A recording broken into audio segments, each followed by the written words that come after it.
It is from within the confines of our homes and our separate corners of the world that we come together tonight to remember. Welcome. We enter an uncanny reality in which we are facing a turbulent past while living in a turbulent present. Two worlds which bear nothing in common. The threat of illness and death bear no comparison to the threat of murder. Wanton brutality, persecution, and murder in more ways than the world can grasp, a world of evil that became the norm. Yet, for some, the confinement that we are experiencing everywhere in the world, the stopping of normal life, the distancing from family, are a trigger for comparison with the chapter of human experience that we most closely associate with isolation, desperation, fear, that of the Holocaust and the persecution of Jews. It is this point of access that invites us to discover how we, whose isolation is minuscule and bears no likeness to that which our ancestors and brethren have suffered, can glean from their experiences so as to be inspired. How did they cope in the various ways they were isolated? How did they achieve inner peace, sustain hope? Of the many lessons of the Holocaust, few might consider this elemental aspect of life and the important role it played in keeping the human spirit strong before life became transformed into a web of deception and the death factory that stole the lives of more than 6 million Jews. Holocaust memory in a time of Corona, what does it mean? How can we remember effectively while there are those who attempt to equate the complexity and severity of the Shoah reality with the simplicity of our temporary isolation during a global pandemic? We, collectively here, joining together, can ensure that truth is shared, that integrity is sustained, and that our memory bears more than an emotional scar, but rather a wealth of knowledge that we must pass down from generation to generation as lessons for all humanity and for our Jewish people. And so we gather to become once again the witness to their life, to their memory, to their death, and to the future of their dreams. Toward this goal, we welcome you to our virtual Yom HaShoah memorial program with participants from all over the world to hear the words of victims and survivors whose brief moments of freedom in the confinement of Nazi hell can shed light for us on the incredible resilience of the human spirit, Jewish pride, and the unbreakable hope for the positive. On behalf of the Israel Forever Foundation, Adopt-A-Safta, the Israeli Jewish Congress, the American Zionist Movement, and on behalf of all the survivors and their descendants around the world, we welcome you to our Yom HaShoah virtual memorial ceremony. We would like to ask you to please stand for the 2-minute siren of an original recording from the Yad Vashem memorial ceremony here in our ancestral homeland in the land of Israel. Please rise.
We will now join Rabbi Shlomo Chayin in the recitation of El Malay.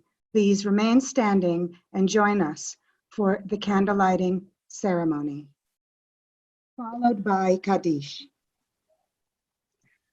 El Malay Rachamim, Shochen Bamomim, Hametzeh Menucha Nechona, Al Kanefei Hashchina, B'ma'alot Kedoshim U'Te'orim, Kezohar Ki Hamazirim, את כל הנשמות של 6,000,000 היהודים, חללי השואה באירופה, שנהרגו, שנשחטו, שנשרפו ושנספו על קידוש השם, בידי המרצחים הגרמנים, הנאצים ועוזריהם, משאר העמים. לכן בעל הרחמים יסתירם בסתר כנפיו לעולמים, ויצרור בצרור החיים את נשמותיהם. אדוני הוא נחלתם, בגן עדן תהא מנוחתם, ויעמדו לגורלם לקיץ הימין, ונאמר אמן.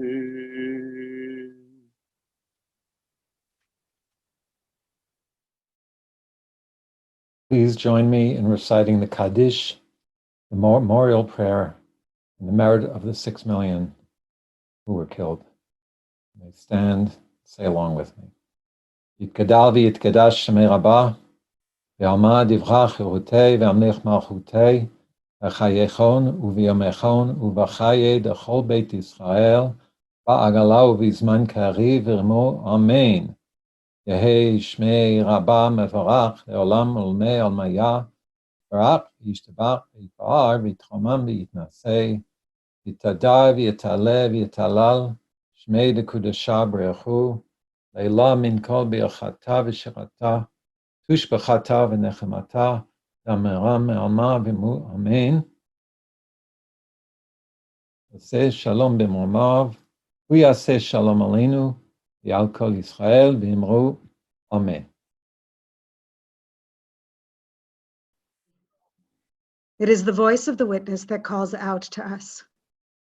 And as Jacob Gens of the Vilna Ghetto once shared, I want to draw you into today's life a little and to let you understand the naked facts of this life, the naked fight. It seems as if it all happened yesterday, Some eyes haunt you with such despair, with such intensity. Certain phrases pursue you with such silent pain that you lost all sense of time and self.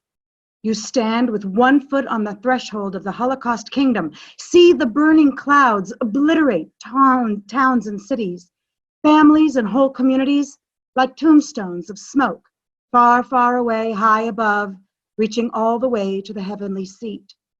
At the same time, you get the impression that the entire period somehow belongs not to our own history, not to our lives, but to some ancient legend that the immortal elders tell 1,000 times that same night.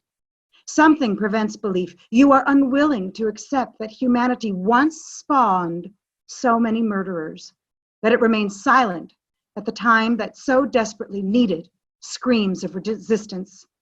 When every wall had ears, when death lurked in every doorway, the handful of persecuted, starving and desperate found the strength, the courage to fight on for its own sake.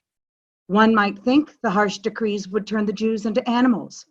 After all, there are limits to human endurance, of waiting in terror between one selection and the next, of running from bunker to bunker, crawling from rooftop to rooftop, looking death daily in the face. One must break at last. But the hangman was mistaken. Throughout the years, from the very beginning, the Jews refused. The concept of friendship was never so sanctified.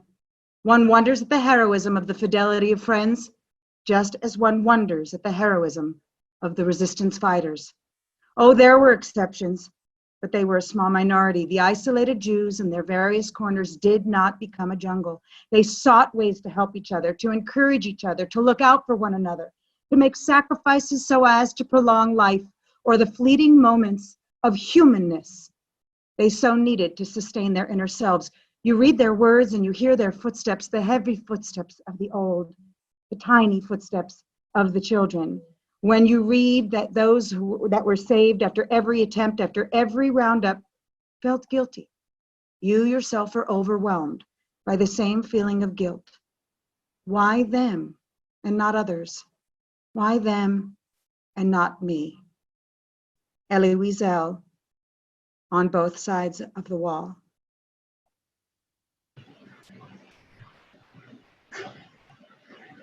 With unusual dedication, my mother lit candles every Sabbath Eve and covered the window with a thick blanket so the light would not be able to penetrate. My mother also kept kashrut during all the days of tribulation. Not infrequently, the Gentile neighbor could not understand why such a small family would cook soup in 2 pots. At Passover time, whose date we calculated from festival to festival, and we generally did not err in our calculations, my mother would gather some grains of wheat from the field, grind them by hand, and prepare matzah, matzot drenched in tears. We distributed them to our friends in commemoration of the festival that was a reminder of the freedom that we hoped for and that seemed so far off. We cannot gather in large groups, and so we take our lessons underground. For we, the Jewish people, shall never cease to yearn for Torah, for understanding, for freedom, and history is our eternal guide through this unknown reality. Clara Mayan Munzberg. The tenants of the house go into a hideout. We go with them. 3 floors of warehouses in the courtyard of Shavli 4. Stairs lead from one story to the other. The stairs from the first to the second story have been taken down and the opening has been closed up with boards. The hideout consists of 2 small warehouses. You enter through a hole in the wall of an apartment which borders on the uppermost story of the hideout. The hole is blocked ingeniously by a kitchen cupboard. One wall of the cupboard serves at the same time as a little gate for the hole. Little groups of people with bundles go in. The hole is barricaded by stones. Soon we also crawl through the hole of the hideout. Many people have gathered in the 2 stories of the hideout. They sneak along like shadows by candlelight around the cold, dank cellar walls. The whole hideout is filled with a restless murmuring, an imprisoned mass of people. Everyone begins to settle down in the corners, on the stairs. Pillows and bundles are spread out on the hard bricks and boards, and people fall asleep. The candle lights begin to die out. Everything is covered in darkness. I think, into what kind of helpless, broken creature can man be transformed? I'm at my wit's end. I begin to feel very nauseated. I barely lived to see the dawn. With the heightened tension comes increased sensitivity. Everyone lives on the edge, their moods faltering between depression and despair, with but a glimpse of joy from the rare moments we can allow ourselves. How much longer must we walk on eggshells and fear from the next outburst from a forlorn brother, sister, parent, elder, child? How much longer shall we need to bite our tongues out of knowing we are no longer truly in control of our emotions? If we outlast the Nazi beast and the claws of their henchmen, will we for certain outlast the emotional and psychological traumas incurred just from our isolation from the world? You are afraid to close your eyes. You are afraid that you will drown in your own memories. For if you remain alone, alone with your innermost thoughts, you will lose your senses. We are like animals surrounded by the hunter on all sides, beneath us, above us, from all the sides. Broken locks snap, doors creak, axes, saws. I feel the enemy under the boards on which I am standing. The light of an electric bulb seeps through the cracks. They pound, tear, break.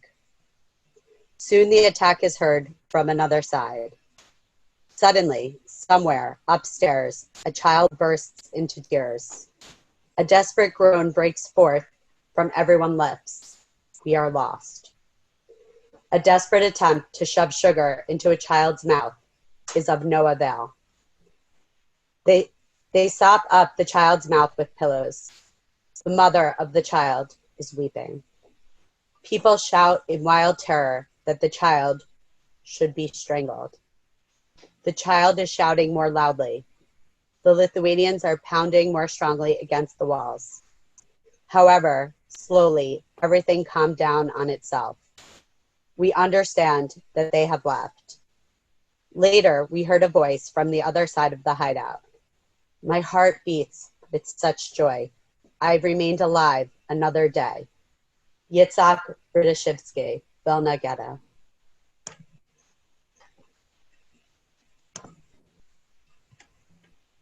Everything and everyone I love.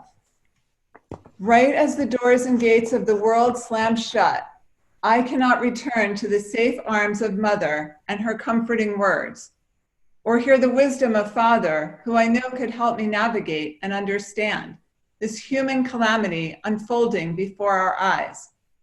Why is it that I should be left alone with my thoughts, my fears, my confusion? With no one with whom to speak, I resolve to write, but I find myself speaking to myself openly, as if I were a cherished companion. It lessens my mental chaos, but I yearn for the day when I will be able to discuss and debate openly with my friends and colleagues again, if just to hear someone disagree and challenge my thinking. Above all, I resolve to keep thinking, keep busy, and keep hold of the dream of life and freedom, which are the pillars of strength on which I stand. I write to save my spirit from the abyss, to ensure that my mind does not deteriorate from this awful life of nothingness that has been forced upon us. To be idle is, for me, worse than death. Or so I thought, until I began to see death all around me, and my heart became hardened to the numbers, worried more about myself and my family, worried endlessly about what the future will hold. I write to record this human experience so that we shall be remembered not for our death, whenever it should appear, but for our commitment to life. Max, age 23. This is a new challenge we face. It is crucial to keep the mind alive, the brain active, the creativity sparked. For when freedom arrives, we will have what to build upon, even with our broken hearts all over we have lost. The wonder is that despite all this, we go on living. Our life may be one of scorn and debasement as it is seen from the outside, but our human emotions have become so numbed that we no longer feel, and the awesome awareness of insult that is concealed within every human being no longer rises up in protest against even the most barbarous and cruel of such insults. To what can this matter be compared? Again, everything is forbidden to us, and yet we do everything. We make our living in ways that are forbidden and not by permission. A secret minyan in their hundreds all over Warsaw hold prayers together and do not leave out even the most difficult hymns. Neither preachers nor sermons are missing. Everything is in accordance with the ancient traditions of Israel. Where there is no informer, the enemy does not know what is going on. And surely no member of the community of Israel, even if he was born in Poland, will go lay information against Jews standing before their Maker. Their hearts are poured out to the God of Israel in whispering supplications. This time is without cantors and without chorus. They are only whispered prayers, but the prayer comes from the heart. Even tears may be wept secretly, and the gates of tears cannot be locked. The Nazi aim included turning Jew against Jew in the struggle to preserve life, although they often succeeded in achieving such divisions between the Jews. Writing from within the ghetto indicate an increased connection of Jews with their Jewish self, and therefore a reconnection with the people with whom they suffered. Chaim Kaplan, Warsaw Ghetto. What Really Makes Us Free by Elie Wiesel. The Jews who lived in the ghettos under the Nazi occupation showed their independence by leading an organized clandestine life. The teacher who taught the starving children was a free man. The nurse who secretly cared for the wounded, the ill, and the dying was a free woman. The rabbi who prayed, the disciple who studied, the father who gave his bread to his children, the children who risked their lives by leaving the ghetto at night in order to bring back to their parents a piece of bread or a few potatoes. The man who consoled his orphan friend, the orphan who wept with a stranger for a stranger. These were human beings filled with an unquestionable thirst for freedom and dignity. The young people who dreamed of armed insurrection. The lovers who, for a moment before they were separated, talked about their bright future together. The insane who wrote poems. The chroniclers who wrote down the day's events. By the light of their flickering candles, all of them were free in the noblest sense of the word. Though their prison walls seemed impassable and their executioners invincible, even in a climate of oppression, men are capable of inventing their own freedom or creating their own ideal of sovereignty. What if they are a minority? Even if only one individual is left, he is proof that the dictator is powerless against freedom. But a free man is never alone. The dictator is alone. The free man is the one who, even in prison, gives to the other prisoners their thirst for their memory of freedom. Elie Wiesel.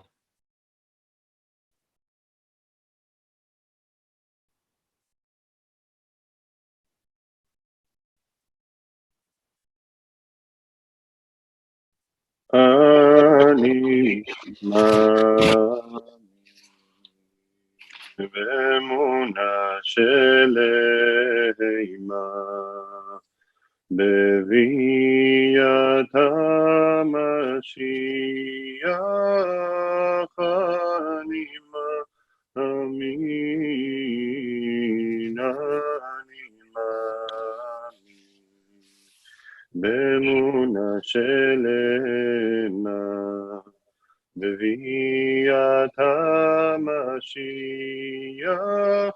אני מאמין, ואף על פי שיתממא יעים כל זה אחכה לו, אחכה לו בכל יום שיבוא, בכל יום שיבוא, ואף על פי שיתממא יעים כל זה אחכה לו, אחכה לו בכל יום שיבוא, בכל יום שיבוא.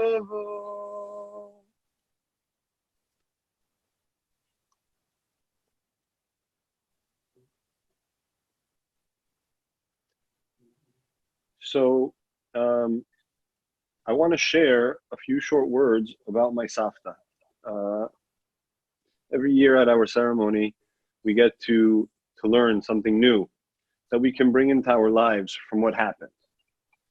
And getting ready for the ceremony, I remembered a story that when I was in the army, a soldier, the dream come true of my Safta, that her name is Lea Fuchs Chen.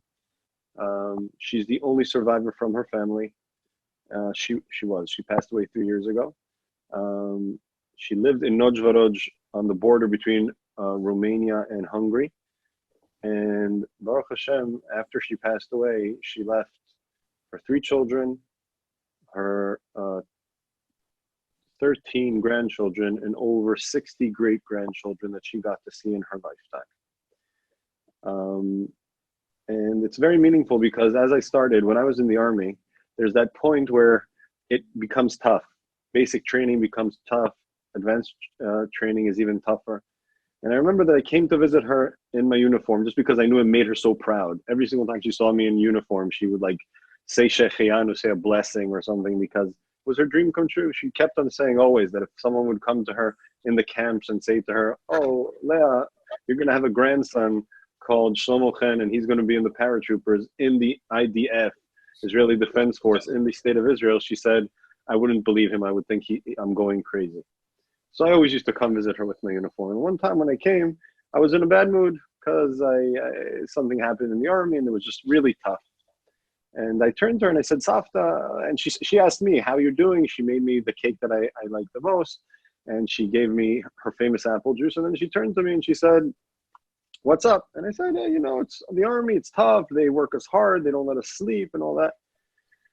And she says, okay, but at least you're in the IDF. Like, she always knew how to throw that at me, right? And that always makes you happy when suddenly you get proportion.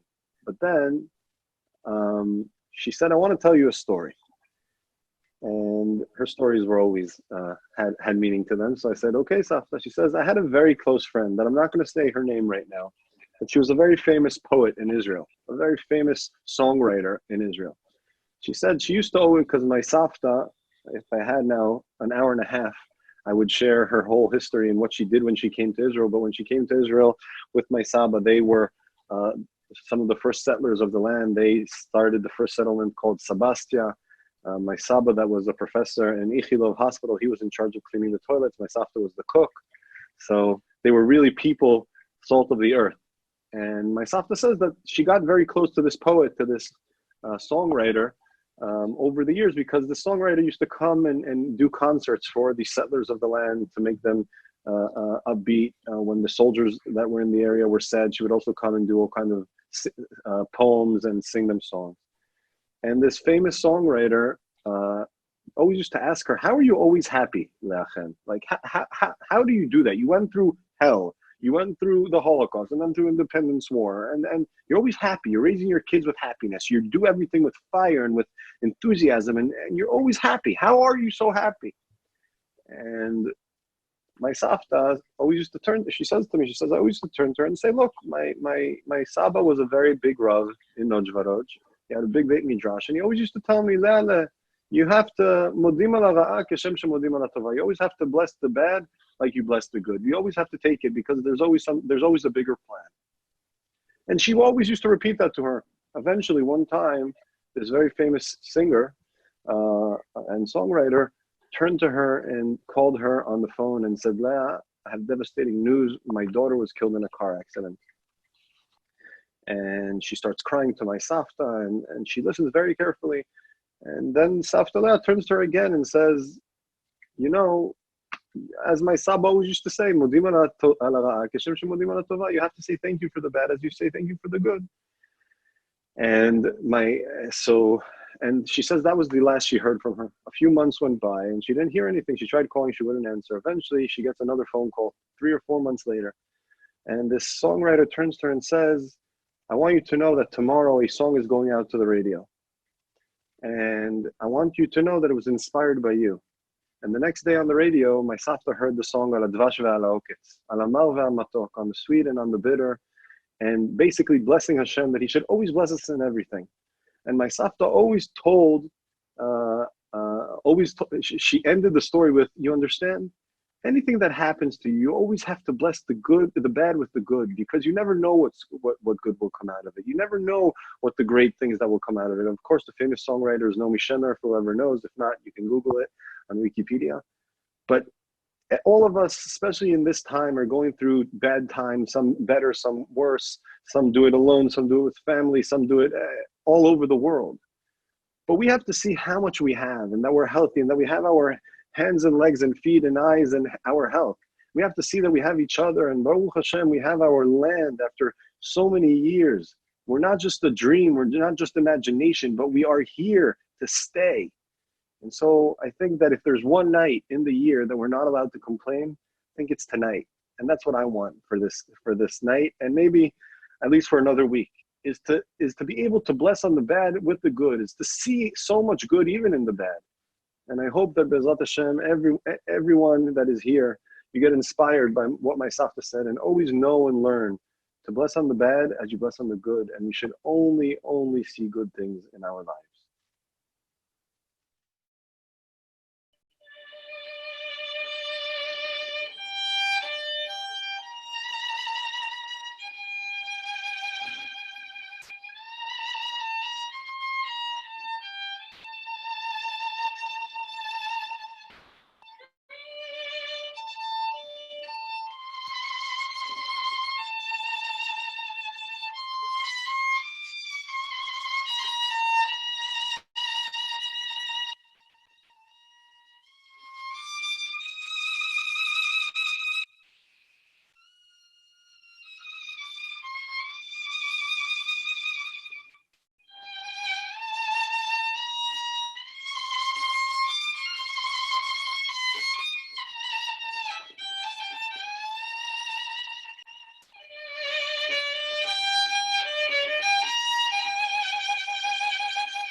Abba Kovner is one of the extraordinary personalities in the Holocaust story and really of the 20th century of Jewish people, because he began in the Warsaw Ghetto fighting against the Germans, trying to start an uprising. When the ghetto was liquidated and crushed, he escaped to the forest. There he fought with the partisans in the forest. And after the war, he devised a plan to take vengeance upon the Germans by poisoning the water supply, which didn't happen, but they did poison German SS officers. And then he made his way to Israel, fighting in the War of Independence, and eventually going on to become one of the recognized poets of Israel, 1970, being recognized with the Israel Prize for Literature. This is Nizkor, Let Us Remember, by Abba Kovner. Let us remember our brothers and our sisters, the homes in the cities and houses in the villages, the streets of the town that bustled like rivers, and the inn standing solitary on the way. The old man with his etched out features, the mother in her sweater, the girl with her plates, and the children, the thousands of communities of Israel with their families, the whole Jewish people that was brought to the slaughter on the soil of Europe by the German destroyer.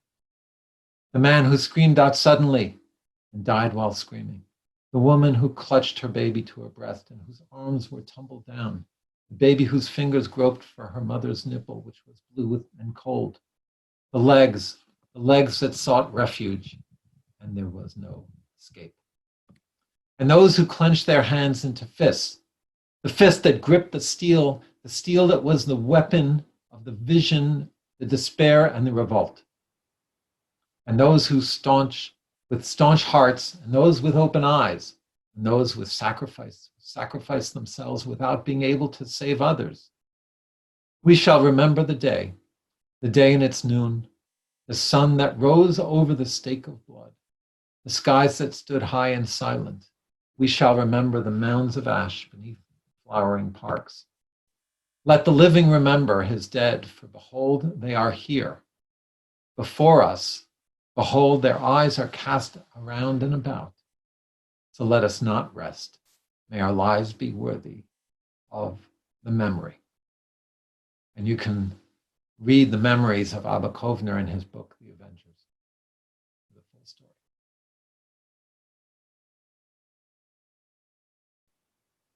As we embrace memory on this and every Yom HaShoah, we are required to relate not only about the masses that were slaughtered, but also about their internal resistance against the impending doom, the harrowing despair.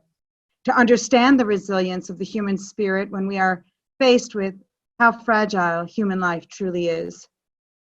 We must remember the Hebrew schools in which they learned the first letters of the Aleph base, parents and teachers who ingrained in them the love of the language and the land of Israel, the cheder, which inspired youthful lives toward a fulfillment of our Jewish spirit, the spiritual guides who were so full of knowledge and who shared an ancient passion for our homeland, our ancestry, our heritage, but themselves never merited to gaze or walk upon the soil of the Eretz Israel and cherish the freedom it embodies that we can celebrate today.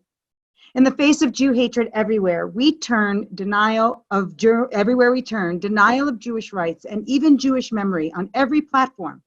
One of the most important things that we, as common people in the world, and social networkers turned into armchair activists and diplomats, can do to protect its integrity, to deny the right of denial, or to minimize the horrors, to insist people stop forcing comparisons, but rather understand differences, understand the intricacies of that human experience, understand the uniqueness that was, to learn 5 facts, 1 for that matter, that will aid a more accurate perspective and to challenge their peers and family members, to rethink any attempt to emotionalize an already charged situation, and the growing about the Holocaust, ignorance of the Holocaust as a whole.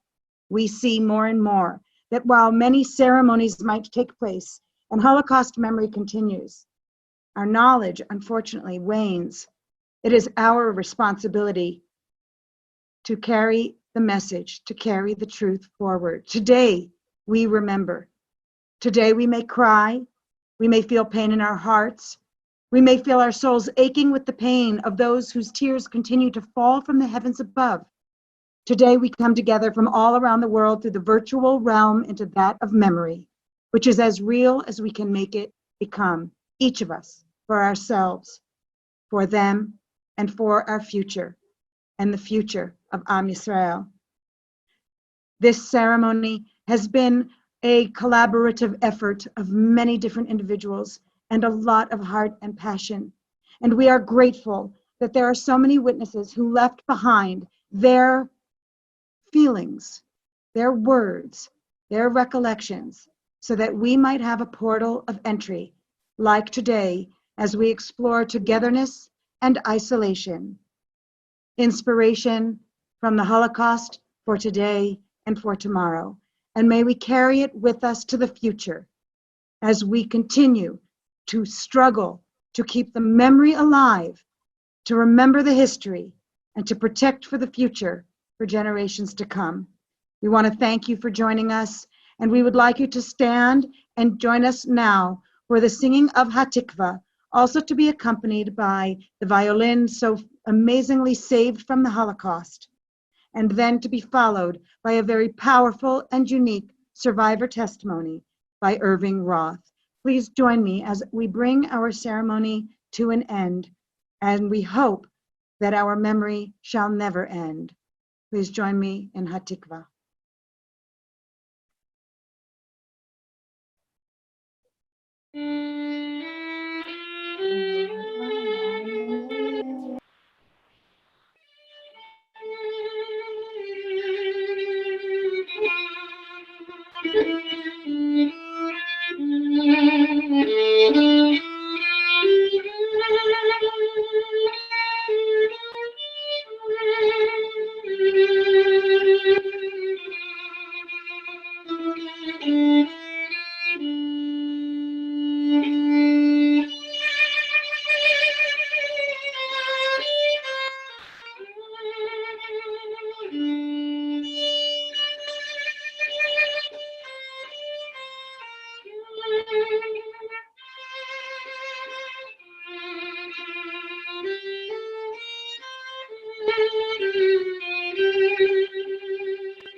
I'm 14 years old. I'm separated from my grandfather and my grandmother, my aunt and 10-year-old cousin. In fact, out of the 4,000 people that arrived that night in Auschwitz, 3,700 are marched in one direction, 300 in another. I'm with the 300, my brother also. I'm shaved, my clothes are taken away, and I'm tattooed. Meanwhile, my grandfather and my grandmother and the others, within 24 hours, are ashes. For 9 months, Irving Roth survived Auschwitz-Birkenau by working, draining swamps, and plowing fields. On January 18th, 1945, 60,000 Jews were forced on a death march for 3 days and 3 nights towards Buchenwald. Weak and exhausted, it was clear, you march or you die. The march seemed to last forever, and they could not go a couple of feet without seeing a dead body. Irving's brother, Andre, encouraged him, asking him to recite a book of Psalms, of Tehillim, to take his mind off of his hunger and weariness. It worked, and the strength strengthened him. Shortly after the war, Roth moved to the United States, and Irving has devoted his life to educating people about the horrors of the Holocaust and the evils of racism. He is the director of the Holocaust Resource Center at Temple Judea of Manhasset in the state of New York.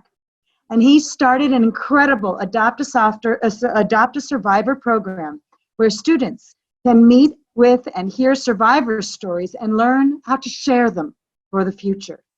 I'd like to have you join me in welcoming the absolutely incredible, passionate, and inspiring Irving Roth, who I've known myself for over 20 years and who never ceases to give the most incredible words of strength for everyone who he encounters. We are grateful for the opportunity to bring his voice to you tonight in our virtual memorial program. Irving, thank you so much for joining us. It was a balmy May evening in 1944. I arrived in Auschwitz at age 14. The scene was frightening.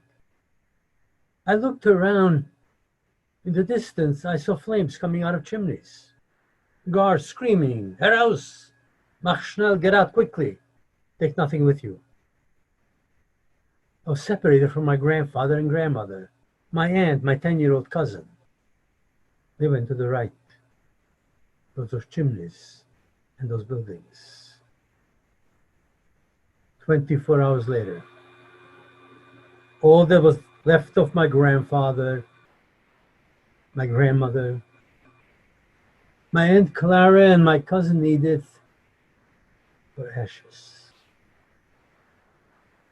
My brother and I survived the first selection on the ramp in Auschwitz. Why was I in Auschwitz? What crime did I commit? What was my life like that I should be here facing death, destruction, hunger, beatings? The crime I committed was to be a Jew, have Jewish parents and grandparents. Life did not start that way. I started my life in Czechoslovakia in 1929. Small city, a democratic society, with freedom and equality. I started school at age 6 in a public school. And I'll tell you the truth, I did like school. You might think I'm a nerd. Actually, I liked school for 2 reasons. One is they had a soccer team, and that was my passion. The second one was something I noticed the first day in school. The most beautiful creature, the most beautiful girl that I ever laid eye on was in my class. And so I had to get to know her. And I got to know her. Saw her every day. We became friends. I, Orthodox Jew, she, Russian Orthodox. We did homework together. We played together. We went to school together. And that until 1939, when everything changed. Czechoslovakia disappeared. Part of it became Germany, part Hungary. Where I lived was Slovakia, a fascist Nazi country. 10 years old. That's how old I am. How do I know the laws are being passed against me, a Jew? That's because I couldn't go into the park. I could not go to the beach. I could not go outside during the day without a yellow star on my left side. I could not go shopping, except between 3 and 4 in the afternoon. And slowly, step by step, more and more restrictions. At one point, my wonderful friend, whose books I carried, one day tells me she no longer wants me to carry her books. In fact, she doesn't want to talk to me at all. Because I'm a Jew. I am evil. Transformation is taking place. Oppression of Jews continues. No Jewish attorney is allowed to practice law. Jewish businesses are taken over by non-Jews. My father has a business, a lumber business. He asked one of his wonderful Christian friends to lend him his name, so he changed the name of the business, and now it becomes a Christian business. No one can touch it. His friend Albert is a rescuer, but only temporarily. As months go by, and one day Albert tells my father, he likes the way you, Joe Roth, are running my business. You can continue as a manager. The profits are mine. In September of 1940, like every other child in the on the Northern Hemisphere, I started school, or so I thought I would. I got to the gate of the school, and the principal looks at me and says, "You can't go in. You're a Jew. We no longer allow Jews in our school." Every Jewish child was thrown out of school. Every Jewish teacher on that day in the whole country was fired.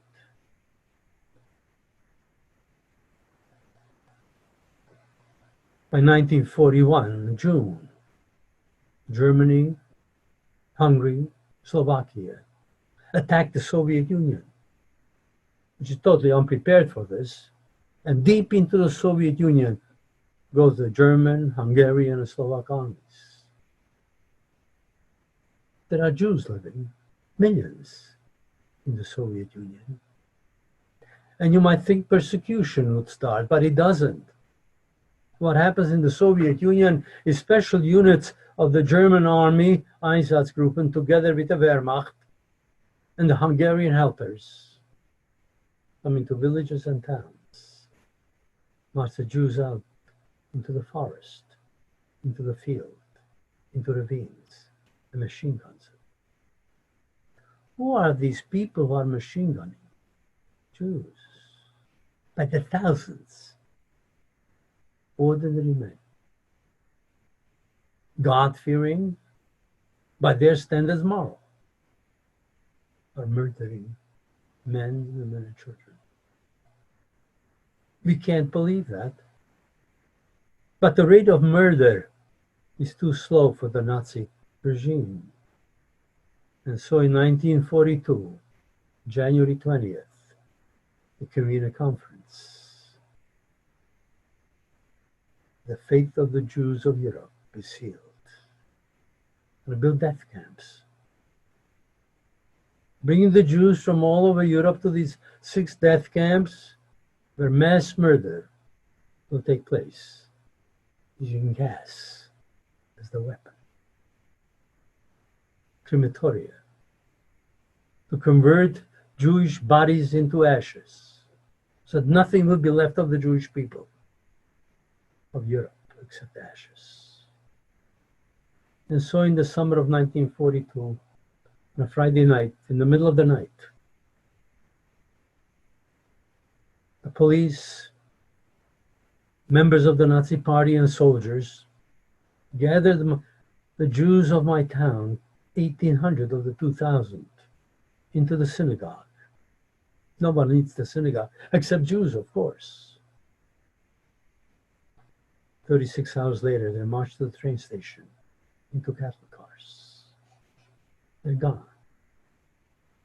My relatives, my friends, of my Jewish school of over 200 students, 11 are still there. One teacher. We try to continue to live. One day, my grandfather and grandmother are arrested. We get them out. We escaped to Hungary. Hungary did not ship its Jews in 1942 or 43. It was not until 1944, spring, that the Hungarian Nazi Party, the Nyilas Party, takes control of Hungary, and together with 250 members of the Gestapo and Adolf Eichmann at its head, organized the deportation of 437,000 Jews in 53 days, from their home to the ghetto to Auschwitz. 90% of the Jews arriving in Auschwitz from Hungary were murdered upon arrival.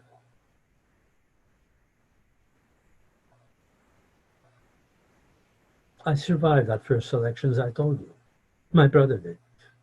I was assigned to work with horses, plow the fields and drain the swamps of Auschwitz, on a diet of a black liquid in the morning, soup at noon, and some bread at night.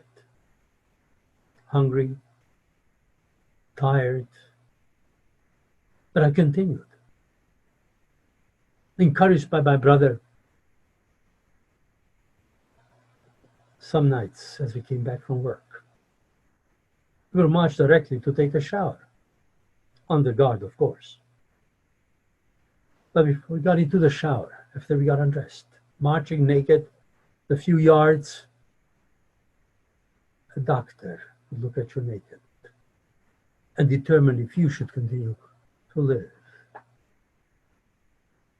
By looking at you in part of a second, life and death are determined.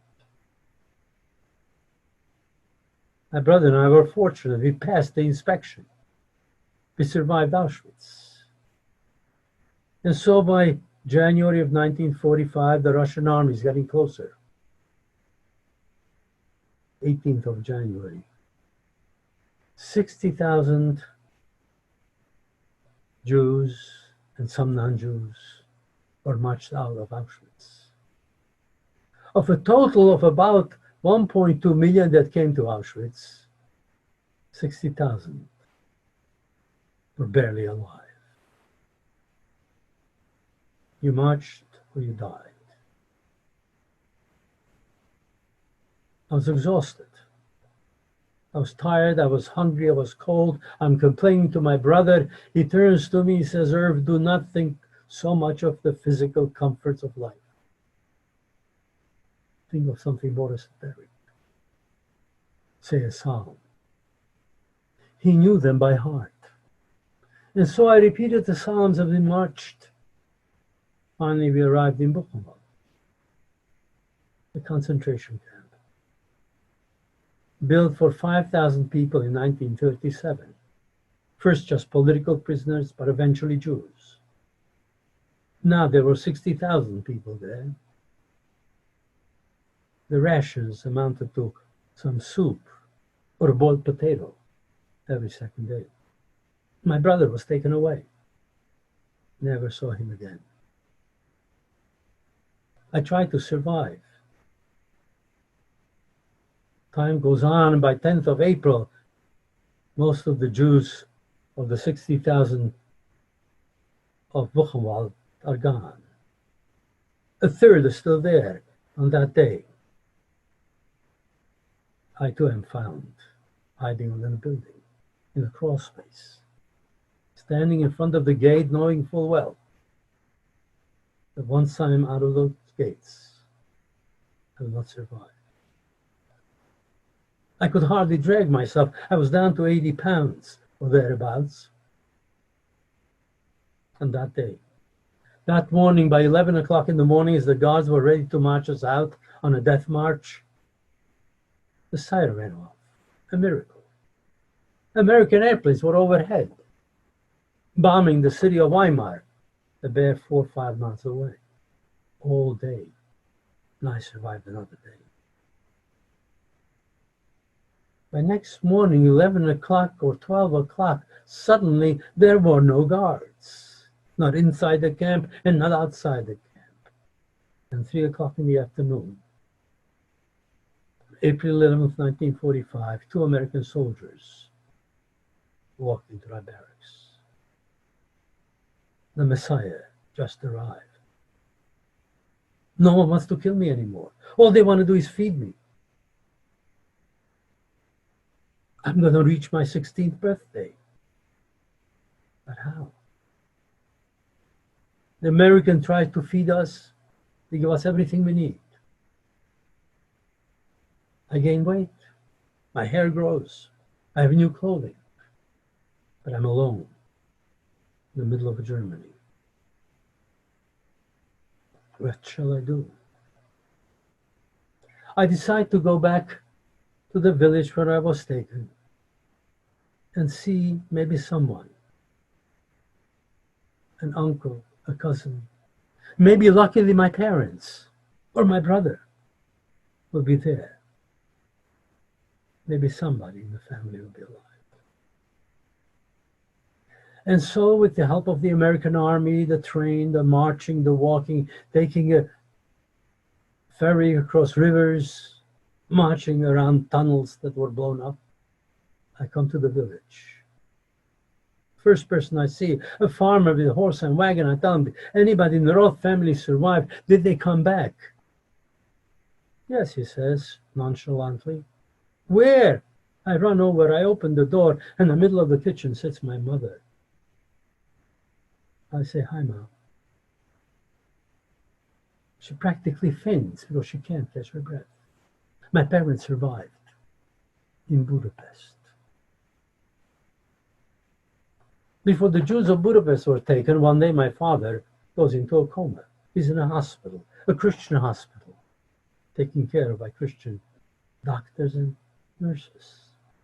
One of them decides her mission in life is try to bring back Joe Roth, the Jew, to life. After weeks in a coma, he comes out of a coma. He's discharged from the hospital, but now the Jews of Budapest are being shipped out, marched out on a death march, or just shot in the streets of Budapest and dumped into the Danube. They need a place to hide. This Hungarian nurse, living in a one-bedroom apartment with her daughter and granddaughter, a son-in-law who is not at home. He is in the Hungarian Nazi army, of course. She takes him in. Nazis come to look for Jews. They don't find them. One night, there's a knock on the door, and my parents going to a little space inside a closet. And you open the closet, you can't see them. But it's not the police. It's the son-in-law, the Nazi soldier, comes home for 3 days.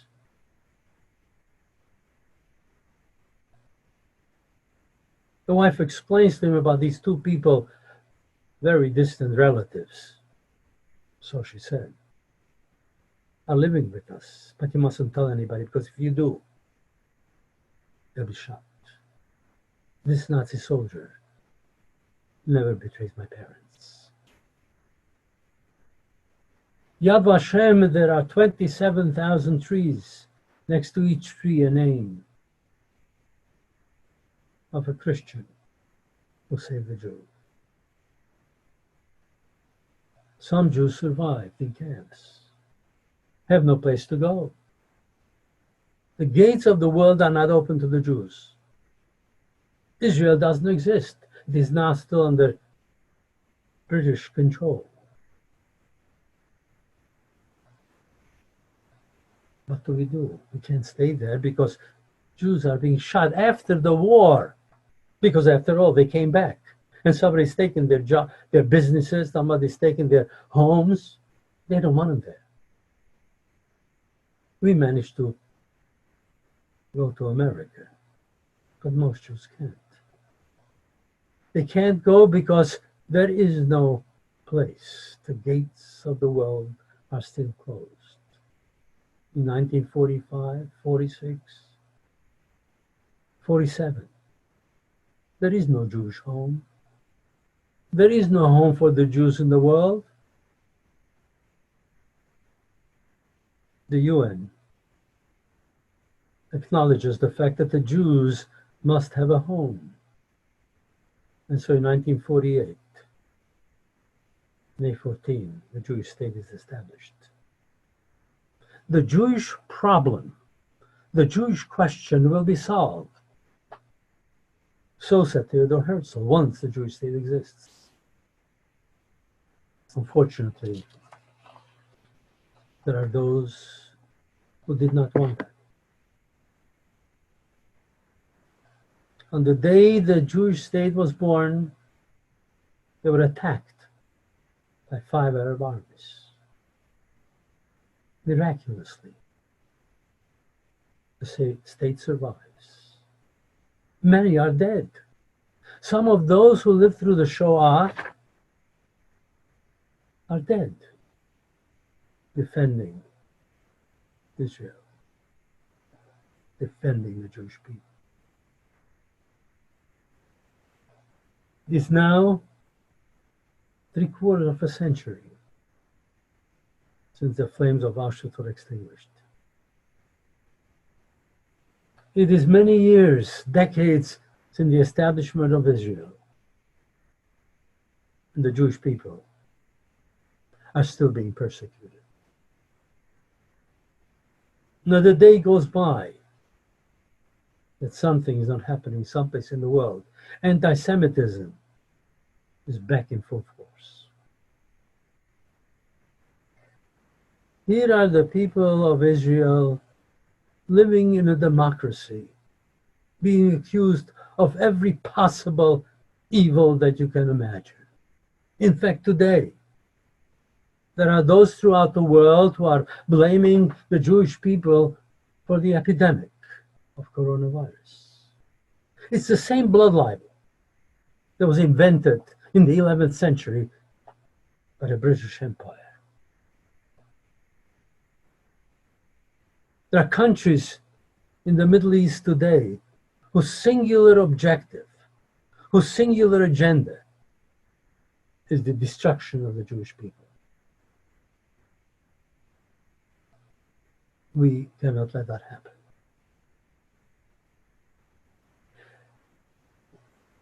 The demonization is continuing. In memory of the 6 million who were murdered in Majdanek, Melno, Belzec, Auschwitz, and those murdered throughout the Soviet Union and every place else. In their memory, we must not allow this to happen again. And today I call upon the freedom-loving of the people of the world to stand up against anti-Semitism, which is so prevalent every place, including in the United States, in Germany, and every place else. I call upon every Jew, you must know what happened, you must know how it happened, and you must fight anti-Semitism. We must remember, but we must also learn. We must understand the step-by-step process which created the Holocaust. It all began with words. The words became slogans. Slogans created action. Action, murder. Murder of the Jews became patriotism. The morality of the world was transformed. We must stand up against that. We must fight with no apology in every corner of the world. We must remember and we must learn. It is us, it's up to us to gather the forces of good to fight the evil. Chizku ve'imtzu. Let us be strong and of great courage to make sure Am Yisrael Chai, the Jewish people, will live with the pain, with the memory. And God bless you all. Irving, as always, it is an incredible experience to hear your voice. And those of us who have had such a blessing to be able to hear survivors speak so often, and we know that we're moving into a generation when that will no longer be possible. So we hope that for the hundreds of people who have joined us today, that you will take Irving's words into the future, and you will spark the difficult conversations. You will initiate your own learning. You will inherit this legacy. And as Elie Wiesel, my mentor, has said, he who hears a witness becomes a witness. And so please, we invite you to join all of the various ways that you can inherit this memory. We invite you to take part in the virtual memorial of the March of the Living. Irving will be speaking again as a part of their ceremony tomorrow, in lieu of our ability to join, as we have for 32 years, the march from Auschwitz to Birkenau, the March of the Living. So please, we encourage you, sign your virtual plaque and join us as we gather together, even though we are so far apart. We hope that you will come and explore the resources at israelforever.org and see all of the activities and pieces of learning that you can inherit for today and for the future. We again want to say thank you to all of our partners, and we look forward to continuing the tradition of coming together, standing together, remembering together. And may we all and all of Israel be blessed with peace in our homes, in our lives, in our communities, and of course in our hearts. When we all say Am Yisrael Chai, that's right, Irving, may we all fulfill those words in every possible sense. Thank you so much, and good night, everyone. Feel free to reach out should you have any interest in additional programming or discussions, and we want to thank you and carry your message forward. Leitraut.